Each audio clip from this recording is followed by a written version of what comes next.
even after this, ngingaphuma ngihambe in the street, no one will say you are HIV positive. Exactly. You see that? I'm trying to ukuthi abone ukuthi there's life after everything. Doesn't end.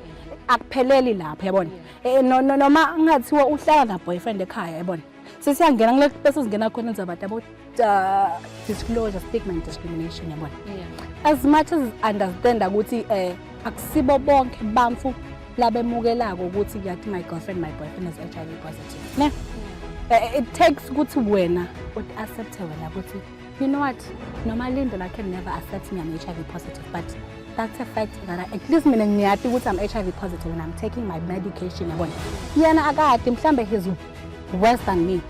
Mhlambe masotsha akhe seka mancane kakhulu ukuthi anyway ekugcineni kwakho into ombita ukuthi ayile sibhedlela, but mina mlaki ukuthi ngila angibonile ukuthi I'm HIV positive and it's an early stage and dokhona kunathi amaphilisi ami ngiqhubeke ngiphile. And I will go out there in the street, ngiyenda konke shine, do my business, konke, but no one ever said that you are HIV positive.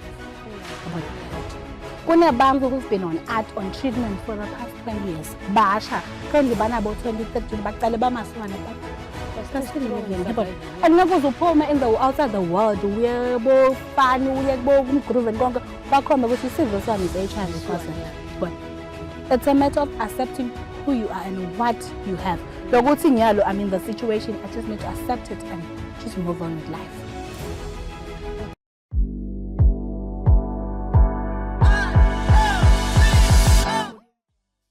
Sanibonani Nasatamahle, welcome to our very first episode of our podcast brought to you by Ready Movement Eswatini. And I am your host, Simphiwe Matebula. I will be leading you through this session.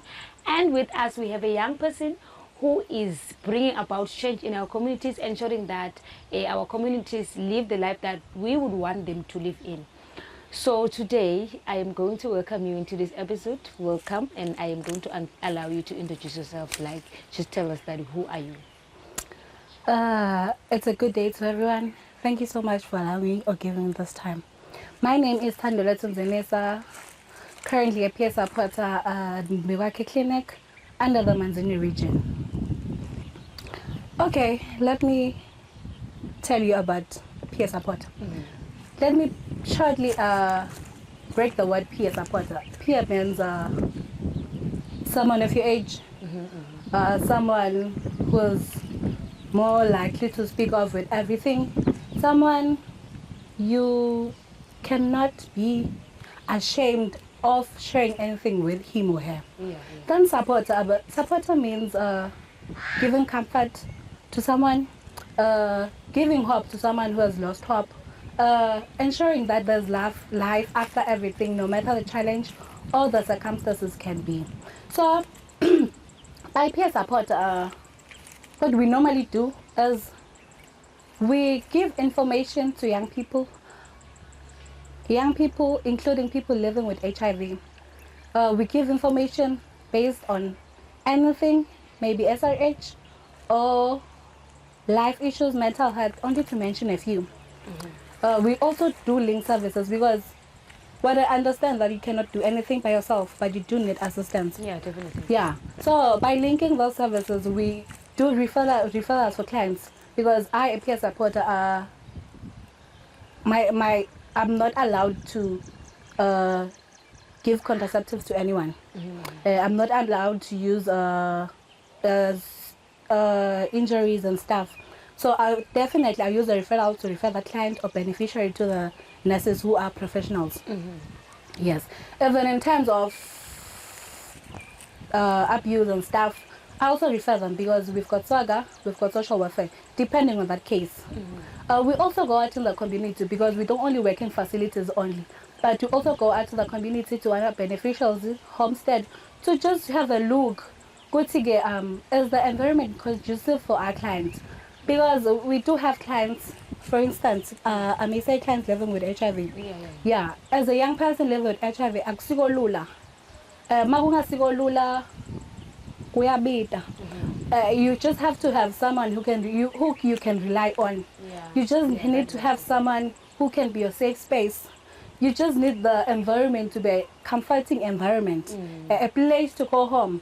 I'm not, you do understand what I'm saying, because it is difficult because awati ukuthi mhlambe being HIV udikhanze ukhule nako yini ne or ukufela endleleni.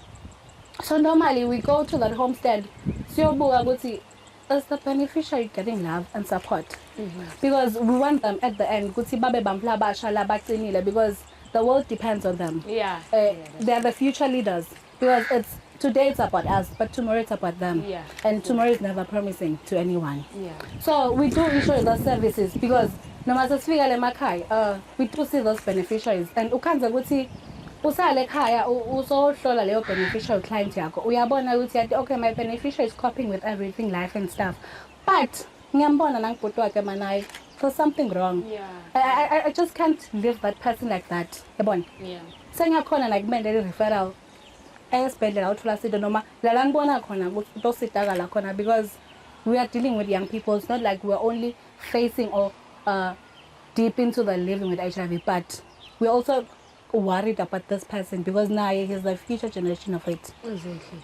So we do those services. We provide every services, counseling, issues on mental health because sibamflabasha we are going through a lot. Sinemjolo ngala. Usphethe ngasila. Nenza about disclosures, about stigma and discrimination. This is a lot. Those are things that we go through. Timfoles tikhamba sikhuluma ngado because we understand that ukuthi nasibamflabasha siya kuma facilities to access ama services. Ngimncane nje ngina maybe 12 years old. Mangifika ngithi esibhedlela I can't tell nurse because bese ngimbuka njengamakwami ne. So ngeke ngize ngitshele nurse ukuthi yathi ngitohlela. Angithi ngitohlela ngibuka make lo sekhaya ukuthi hayi phela make mase ngithi mina ngiyohlela definitely so tangithethe uyalala yabo. But the situation it's vele mina sengiyalala. Angisho ukuthi abalale but ngiyale situation mina sengiqaleleka la but ngifuna ukuqeda isikole. I've got a dream to obtain that I want to achieve something at the end yabona lo. So sengiva ngathi to be safe I should play it the safe way yabona. But angeke ngikhona kuya esibhedlela ngifike ngitshele nesikuthi yathi mina sengifuna ukuhlala because engiyala because utongijudge ne. But nangiphe support wami who I can rely to. Lengiva ngathi uyi safe space yami. Ngito khona kumshwathi yathi sisi yathi but actually sengiqalile kulala yabona sengiqalile mhlambe kwenta lokho nalokho how can I prevent or help myself with it yabona. So this is where mina ngitomnika le services ngiqale ngimnike the information ngalama contraceptive the different type of contraceptive we have then yena abese uba ne decision yakhe then from there then this is where bese ngendi refer yena so uyahamba uya to get the services. Basically we are the bridge for the young people. Like to access we are the people who makes things easier for them to access services in the clinic, in the facility or in the community. What's a nice initiative that you do? Like when I'm understanding you clearly, we all need that one person, you know, that one person that I can talk to anytime, that I can call anytime. Just for as long as I know that I need to take something out of me, then definitely I will need that person. No, I get you. Okay, I get you. Okay, so you mentioned that you work with young people a lot, almost on a daily basis. Yes, so when the young person comes to you, like what do they usually come to you for? There's a lot actually. It's a lot. But yeah, let me just say usually vele namlengvangathi this is my spot ne. This is when umuntu lomusha ayesibhedlela adila ukuthi I'm not feeling well yabona. Then bese uthola HTS service which is HIV testing yabona. Ukhanze ukuthi positive then abone ukuthi yabona this person is not ready to accept the medication. This person is not ready to accept ukuthi I'm HIV positive now. This is where namngiva ngathi this is my spot yabona. This is my time to show what a peer supporter needs to do yabona. Because uyafika la kuwe uyakhala ukuthi yabona njoba bengishido ukuthi currently mhlambe ekhaya kude loke waba HIV positive in the family ngisholo bashona bogogo bomkhulu yabona. So ukuqala ngayo yabona and kude nala ngathi nakasuka khona asuka la sibhedlela thatha treatment eve ngathi ngiyokhalela kuye ekhaya because kude lolo tawuvalo obhlungu lasakibo nyalabona lecathulo la sagcokile ekhaya batati they didn't feel it namangitatu yabona but mina ngilengibese ngena khona ukuthi you know what namuhla utestile yabona it comes with HIV positive, but that doesn't mean this is the end of the world. Yeah. This is not the end of the journey. There's a lot that you need to do. There's a lot that you are about to do. There's a change that is about to happen in your life. Ungakwendi lokho kube ndothi yini lidvala that can stop you from achieving your goals. Yabona, mhlawumbe ungabe usetashari, don't feel like you no longer deserve anything. Yabona, ungakwendi ukuthi mhlawumbe I knew ukuthi I slept with this bonelo. Yabona, sibonelo ngiyathi ukuthi nguye lo ngithalela, but that shouldn't be the case. Bonelo ya enjoy impilo yakhe le ngephandle ne. Everything is fine with him. Yabona, but isele ngawe. I'm not trying to push her to the corner, him or her to the corner ukuthi I feel ukuthi nalo sisi uthi ngithathe medication, but I'm trying to make her abone ukuthi even after this there's still life. Yeah. Even after this I can still be the healthy person out there. Even after sengitfolile ukuthi I'm HIV positive, I can get someone who can love me. Who can bring happiness into my life. Even after this, ngingaphuma ngihambe in the street, no one will say you are HIV positive. You see that? I'm trying to ukuthi abone ukuthi there's life after everything. Akupheleli lapho yabona. Noma ngathiwa uhlala na boyfriend ekhaya yabona. Sesiyangena ngile bese singena khona inzaba about disclosure, stigma and discrimination yabona. As much as understand ukuthi akusibo bonke bamfu labemukelako ukuthi yathi my girlfriend, my boyfriend is HIV positive. Ne? It takes ukuthi wena uthi accept wena ukuthi you know what, normally I can never accept me I'm HIV positive, but that's a fact that at least mina ngiyathi ukuthi I'm HIV positive and I'm taking my medication yabona. Yena akade mhlambe he's worse than me. Mhlambe masotsha akhe seka mancane kakhulu ukuthi in a way ekugcineni kwakho into ombita ukuthi lesibhedlela, but mina I'm lucky ukuthi ngila ngibonile ukuthi I'm HIV positive and it's an early stage and ukhona kunathi amaphilisi ami ngiqhubeke nempilo. And I will go out there in the street ngiyenda konke shine, do my business konke, but no one ever say ukuthi you are HIV positive. Kahle we're trying to ukuthi umuntu abone ukuthi you know what, info lo ithola nyalo doesn't mean it can block your way.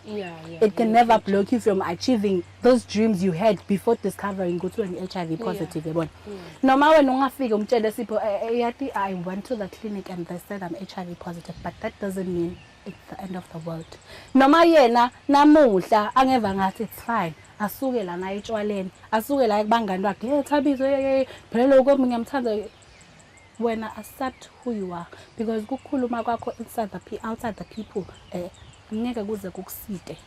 Bantu batohleka, but when if you decide to make them happy, uyeke the treatment because uva ngathi bona sebayati ngawe, instead kuphela wena kujabula bona. You see, you are right in that one, really right. So it's a matter of kuthi umflo musha, fine, it's not something easy, but it's not something lo it's not something long avela uyithathe vele grasp ukuthi I'm HIV positive yabona. Kulomunye angakumukela ukuthi it's fine, I'm going to live with it yabona. Mhlambe khona mhlambe umngane wami once had it yabona. But when I lo that doesn't mean this is the end of the world. Kunabantu who've been on treatment for the past 20 years. Basha currently banabo 23 baqale bamaswana, but still living. And ngakuzuphume in the outside the world uyebo fun uyebo kumgroove and konke bakhomba ukuthi see this one is HIV positive. But it's a matter of accepting who you are and what you have. Lokuthi ngiyalo I'm in the situation, I just need to accept it and just move on with life. Okay, I hear you. Okay, that's a nice initiative that you guys are doing. So what I'm understanding also about you as PA supporters is that the young people confide in you a lot. It's true. And in things that are very confidential and critical. You understand? Like, it takes a lot for someone to open up to them, especially if you don't know that person. Yes, that's true. So, my question is, what makes the young person confide in you? What builds the trust between you and the young person? Let's say you're just meeting me for the first time. How do you build that trust? How do you make me confide in you freely? There's this thing they call, if I'm not mistaken, it's facial expression. So, your first appearance, the way you address me, the way you give me the podium to speak to you, determines if I can be able to trust you or not. If me no utofika in the room, in my safe space room, uthi give me ngithi kuwe hi sizonjani ngiyaphila ngakusita ngani. Do you think utokhona kungitshela something because then ifuna icala in that moment ungena roomini yami uphethela ama results akho. For instance, I'll make an example that uphethela ama results ukuthi I'm HIV positive and nalibhuku lami nali bathi ngicala and I'm not ready. You know ukuthi angeke ngize ngikutshele because songinike iattitude ngingakusita ngani, you know. But umuntu ofika kimi nithi mina hi sizonjani ngiyaphila ngiyaphila how are you feeling today. Angithi mina ngiyathi ukuthi bakulethela roomini yami because there's an issue I need to figure it out. Abangangitshela but lemvo sefuna ngithi itfolele mina with the skills I have, yabona. Sithi masima peer supporters umlomo uba mncane kuvula indlebe kakhulu because ngifuna kuva le clients ngeke bese kuba mina ngiba mningi ekukhulumeni but the clients yona kufuna kube ngiyele lekhuluma ngilalele mina and just give out maybe information noma give out maybe examples of what to do or that may help him or her, but so enzabenza ukuthi how do you build trust ukuthi wena umnike the friendly zone, yabona. Umnike lokuthi you know what you can speak anything with me, yabona. I'm here and lokwenteka in this room in this place kuphela lana masibona nethanda hi Thanda how are you I'm fine how are you phelele, yabona. We talk about business masila.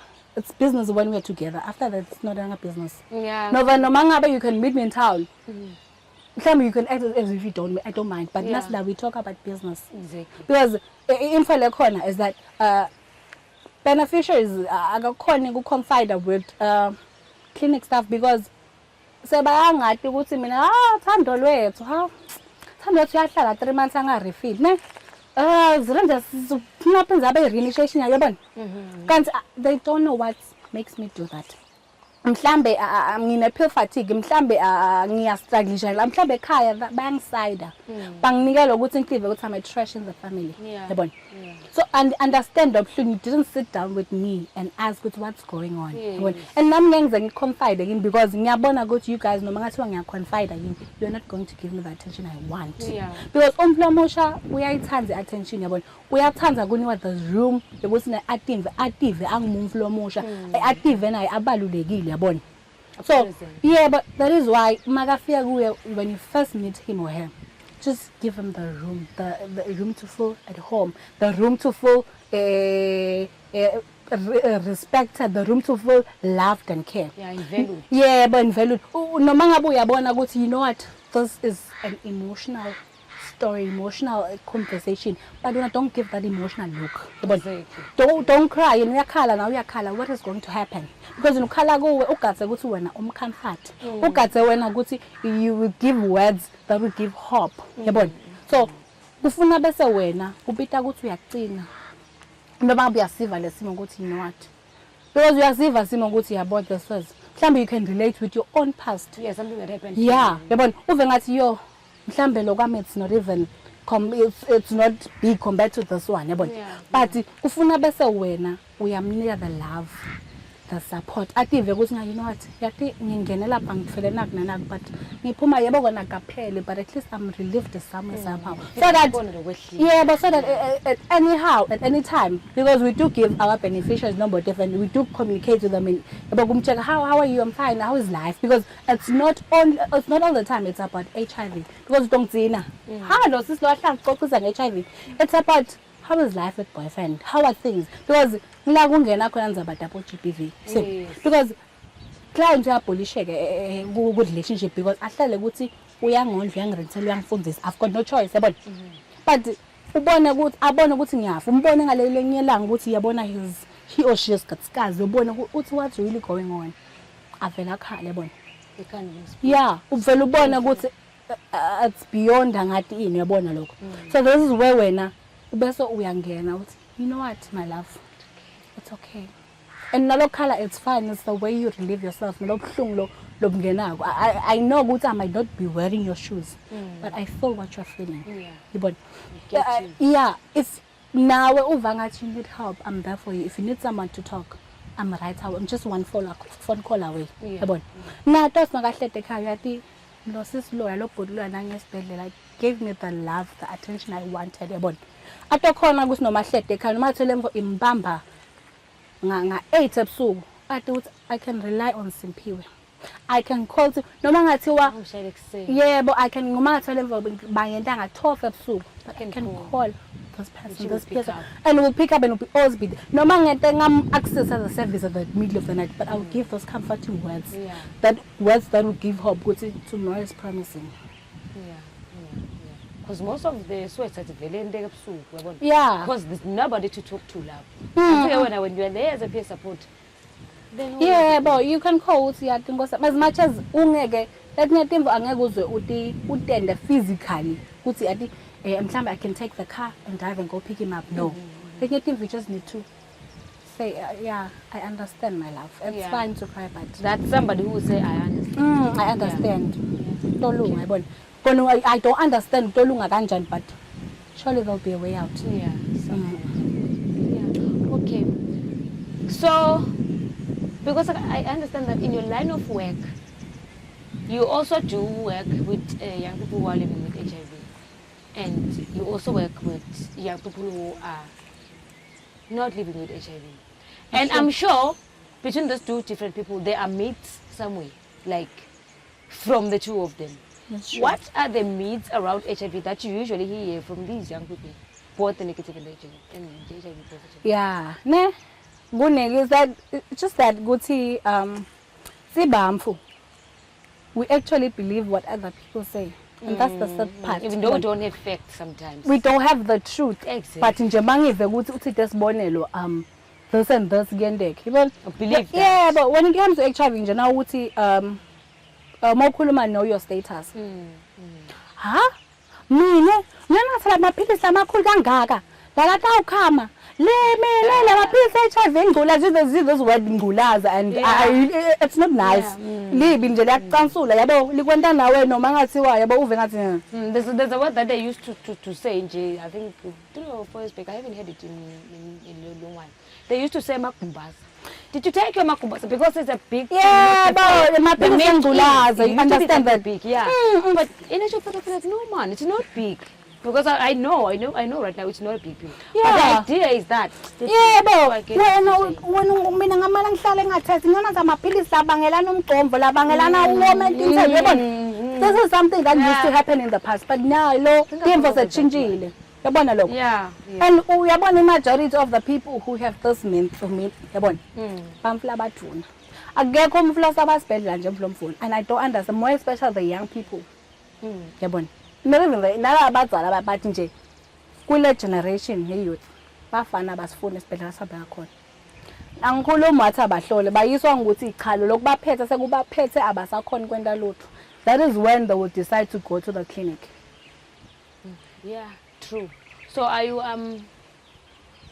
doing anything around that? Is there something that you're doing to try and maybe bring the men into the clinic more, especially the young people that you work with?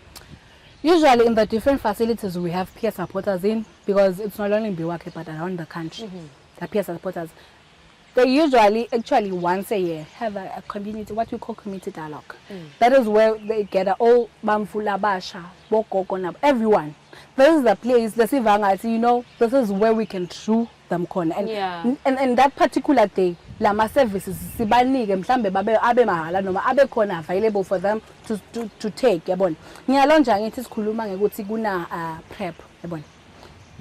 Bamfing Kumbi, Basana Loguti, there's prep where my pills. Good to Mlosan and not pills. I also don't. I want pills and laying I don't. Damaging us and quality of village. But there's a situation that's Yabonyal. Life, be better. This is your life actually. Please leave pillow. And you have to. And our not choice. Good tell Chigane move out to Yakabang. Nia long melon says I want for prep. Bamfu for the men actually because Bamfas was a babona day in day out Bamla Basha but has a prep special because Yabona was at her concern with about phone good troller liquid one. But yeah, we do have one. So masnalama dialogues now. We do preach lokuthi you know what? Nisagcina kunemjovo even for the females. Siyasho ukuthi you know what? Nyalo sasinemjovo of both male and females yabona. Sasine ring for the females one because good umlo ufuna kunatha please understand lokho.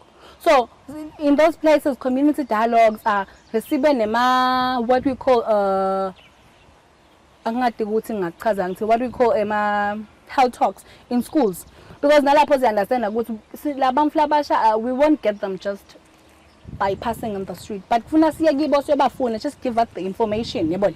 So siya kolweni have health talks nalabamfana yabona, bakhule vele bathi ukuthi there's something like this and this yabona. So this is how we reach out to them in the different places yabona. Okay. So if a young person is emotionally strained, like their mental health is just not okay, you can see that. How do you usually identify those? Like, this one is not bad. I need to do an intervention on that one. Into bekusangami, I think ngiyangibona ukuthi ngumflo ohlala hype na.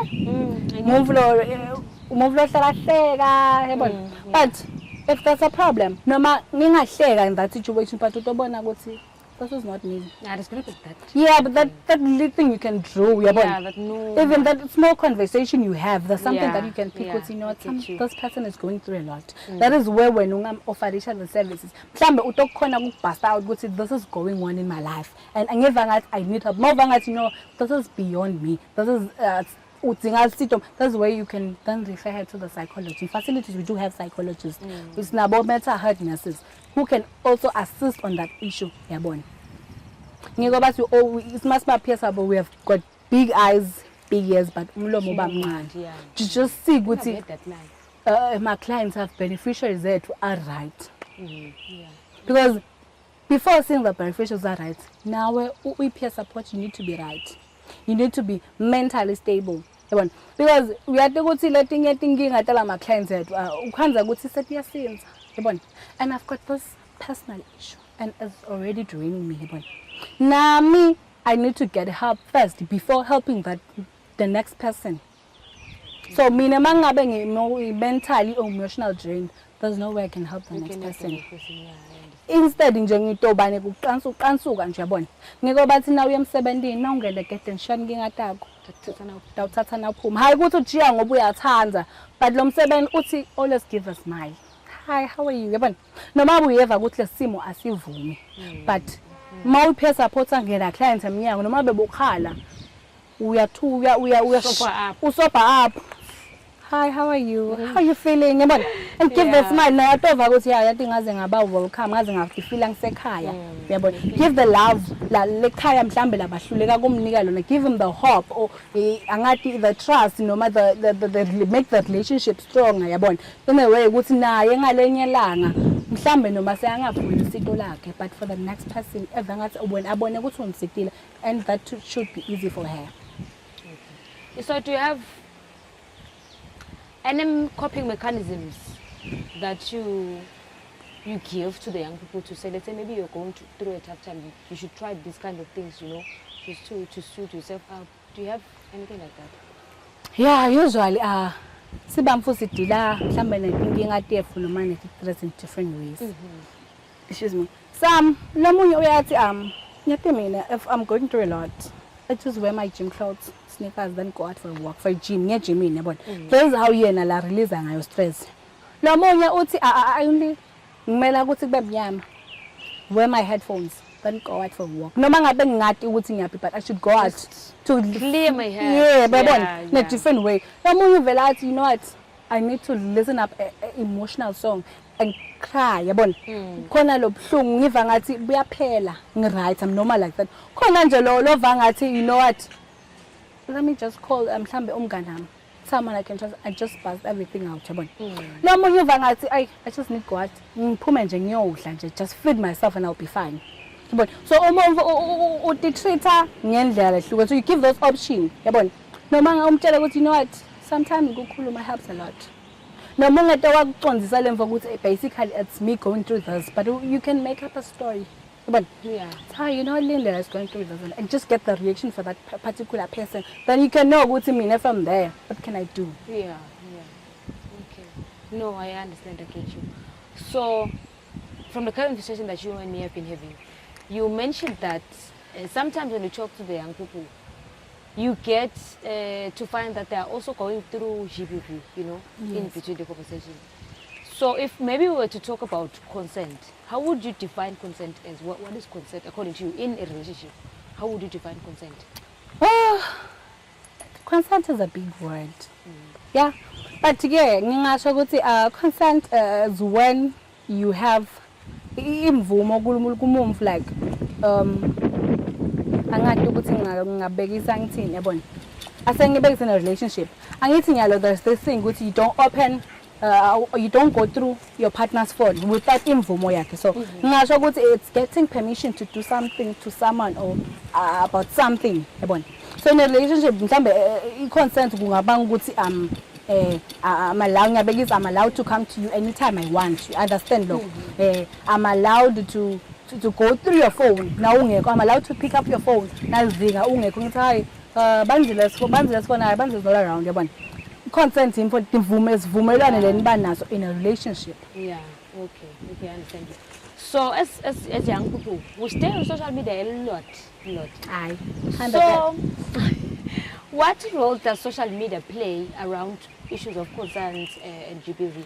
And also, what can I as a young person do to protect myself from whatever harm that comes with social media? Yeah, in social media, there was once a dialogue.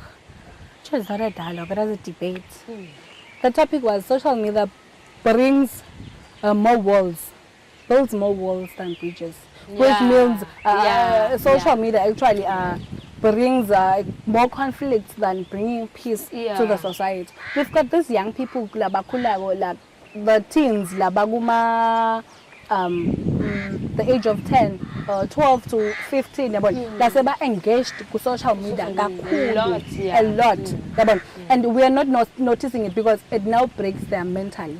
The mental thinking yabona nyalo umfo ucabanga ukuthi lokho ngilokuvela ku social media yabona nyalo umfana uthi mami please buy my phone sikona bathi bafuna licingo yabona leli cingo will be misused to the kule purpose elathengelwa yona yabona utawubona Facebook now. I think mawunaka Facebook now ubhamba kunenza dabo kuvela tindzaba dabo abortion politics stuff uyabona bamfla basha bayangena and ababiboni ukuthi mhlambe badifaka in danger yabona kunendzaba dabo GBV yabona uyabona ukuthi lona ushaya boyfriend wakhe yabona and mhlambe makubuka lemvo ukuthi mhlambe boyfriend umshayelo lokunalo and uve ngathi wena njengemvotsi up this one is also doing the same. I should also do the same.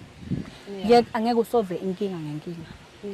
See, so thine we bamfla basha sibona ukuthi zibani when then pick from what Zibani did and I also do it, which is wrong yabona akufananwa timvo indlela batendile nalo wena taba lo tatenda, it's completely different. Very.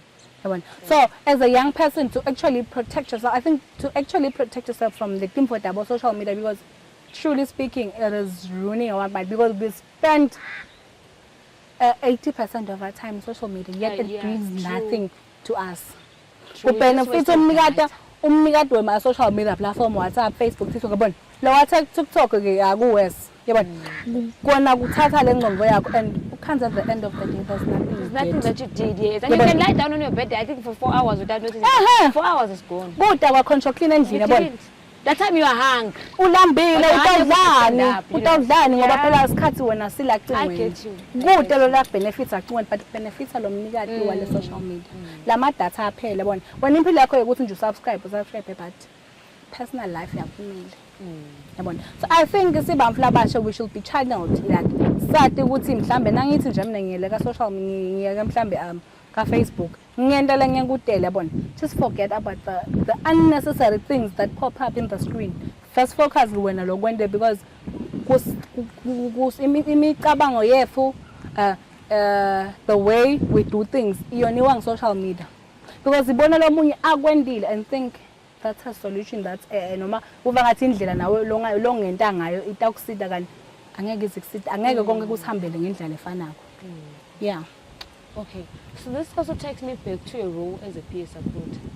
Let's say I'm a young person, I don't know about peer supporters, I don't know about the Ready movement. So let's say I come to the Worker Clinic for the first time. What should I expect from you as a peer supporter? Like, what is it that you're going to do? I'm coming here for the first time, like, I know nothing about you. Yeah.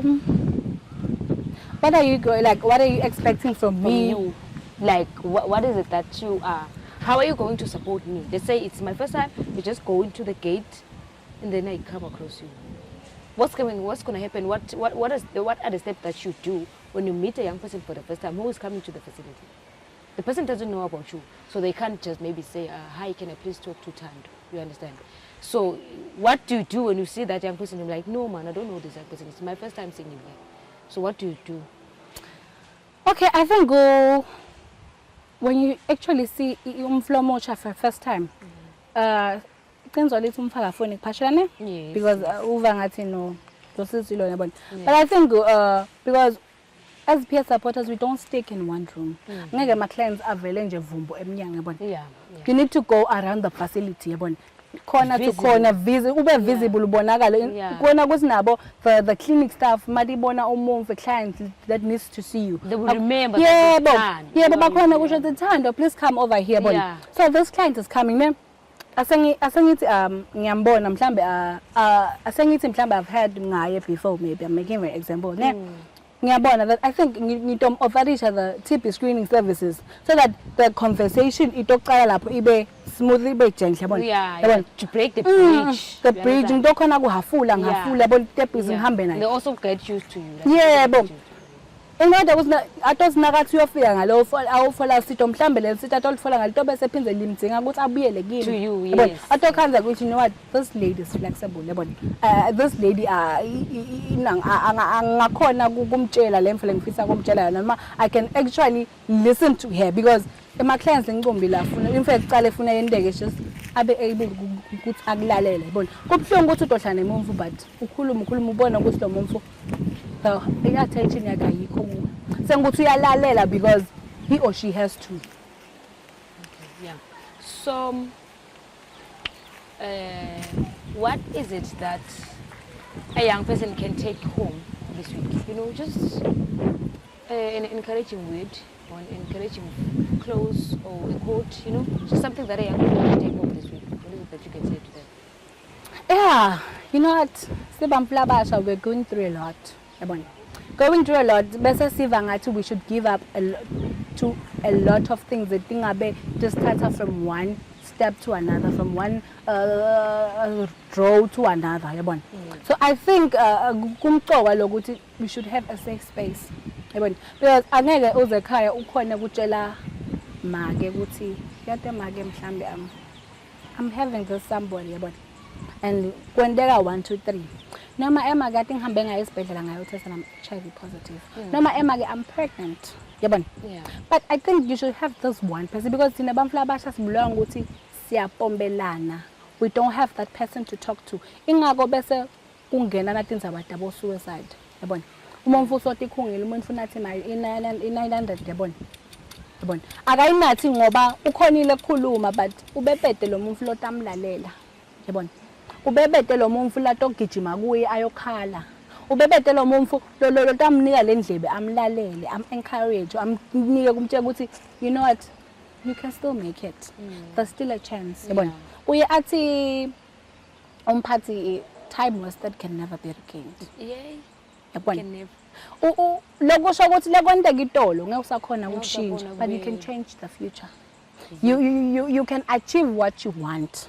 But you can change from what you were to something new. You want to be. You can be that person you have dreamed of. If only you can never stick into the past. Because sibulawa ukuthi sihlala emuva kakhulu. Ukuthi babe wangineglect. Yabona. Ngikhula nje in the strand mhlamba ngagcina nesikole because my father never gave me the love. Mhlambe make abandoned me, mistreated me yabona. Just for kubhlungu, but it's something that will never change. But you can change what you want to be. You can change, you can be the better person. You can stand there lapha ushine, be the shining stone, be that diamond uwedva lapha. Sibabla basha, we should have mindset latin. Because masingayekela ukucabanga ukuthi zibani wendeni kanjani yabona. There's a lot we can achieve in life. So in short, Sibamfla Basha, let's just prioritize ourselves in everything. Yeah, I know ukuthi we've got siblings, we've got everyone at home. But ngeke uzubajabulise bonke. Yabona. Ukhanze ukuthi uyabajabulisa bonke, but ukikhohla wena. Yabona. So asisitende i-priority and just focus. Because even we start a business, but sicala business, then we lose focus. Ishine kanye, then uve ngathi I'm fine. Yabona. And focus ukuthi angifuni ukuhlala la in this room, but I want to shine. Ngifuna the brand yatiwe ngumhlaba wonke. Yabona. Yeah, exactly. Yeah, I think ukuthi nje thina sibamfula abasha sibe capable in molding ourselves first, yabona, than kubuka the next person. Yeah. Okay, thank you.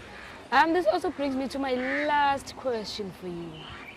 So, if I am a young person, I've listened to this podcast, I've listened to whatever it is that you were saying about you as a peer supporter, about the Ready movement, about what peer supporters do, you know, all those things. So how can I reach out to you? Where can I find you? Like, you know, I'm a young person and I'm interested in you or the Ready movement. Where can I find you? Basically, me or the peer supporters. The peer supporters.